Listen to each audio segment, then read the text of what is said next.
ఈ నెల 27న కరీంనగర్లోని టీఎన్జీఓ ఫంక్షన్ హాల్లో కరీంనగర్ సహకార అర్బన్ బ్యాంక్ జనరల్ బాడీ సమావేశం నిర్వహించనున్నట్లు అర్బన్ బ్యాంక్ చైర్మన్ గడ్డం విలాస్ రెడ్డి మీడియాకు తెలిపారు.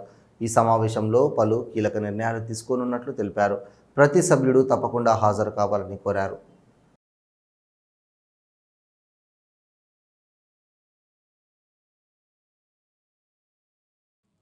తేదీ 27/7/2017 రోజున టీఎన్జిఓస్ ఫంక్షన్ హాల్ నందు కరీంనగర్ జిల్లా బ్యాంక్ మన బ్యాంకు యొక్క సర్వసభ్య సమావేశం కలదు.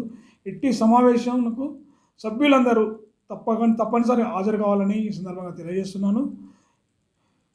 ఈ కార్యక్రమంలో అనేక ముఖ్యమైన నిర్ణయాలు తీసుకుని ఉంటుంది. అంతకుముందులా కాకుండా ప్రతి ఒక్క సభ్యుడు నా బాధ్యత, నా అవకాశాన్ని వినియోగించుకుంటాను, ఖచ్చితంగా నేను సర్వసభ్య సమావేశానికి వెళ్తాను అని ప్రతి సభ్యుడు రావాలని ఈ సందర్భంగా కోరుతున్నాను. ఇంకొకసారి అడ్రస్ చెప్తున్నాను. TNGOs function palace opposite library 2 town pollution ప్రక్కన కరీంనగర్ నందు తేదీ 27/7/2017 రోజున 11 గంటలకు మీరందరూ తప్పనిసరి హాజరై సభను విజయవంతం చేసి మీకు సలహాలు సూచనలు ఇచ్చినట్లయితే బ్యాంకు ఇంకా ముందుకు వెళ్తుందని ఈ సందర్భంగా మీకు విన్నవించుకుంటున్నాను. తప్పనిసరిగా హాజరు కావాలని ఈ సందర్భంగా కోరుతున్నాను.